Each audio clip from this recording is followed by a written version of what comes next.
ലൂക്കോസ് എഴുതിയ സുവിശേഷം 4-ാം അധ്യായം 42-ാമത്തെ വചനം. നേരം വെളുത്തപ്പോൾ അവൻ പുറപ്പെട്ട് ഒരു നിർജ്ജന സ്ഥലത്തേക്ക് പോയി.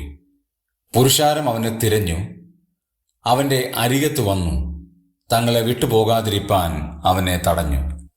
ലൂക്കോസിന്റെ സുവിശേഷം നാം വായിക്കുമ്പോൾ തുടർമാനമായി കാണുന്ന ഒരു പ്രസ്താവനയാണ് യേശു ഒരു നിർജ്ജന സ്ഥലത്തേക്ക് പോയി എന്നുള്ളത്.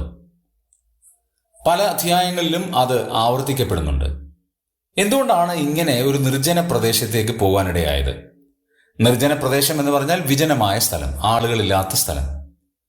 മറ്റുള്ള ആളുകളിൽ നിന്നും ഒരല്പം വിശ്രമം, അല്പം വേറിട്ട ഒരു അനുഭവം, ശബ്ദകോലാഹലിൽ നിന്ന് ഒന്ന് മാറി നിൽക്കുക, ആളുകൾ തിക്കിത്തിരക്കുന്ന ആ തിരക്കിന്റെ നടുവിൽ നിന്ന് അല്പം ഒന്ന് മാറി ദൈവത്തോടും ഉള്ള ഭക്തിയിൽ, ഭയത്തിൽ മാറിയിരിക്കുന്ന ഒരു അനുഭവം നമുക്കും ആവശ്യമാണ്. നാം വളരെ തിരക്കോടുകൂടി ഓടുന്ന സമയങ്ങളാണ്.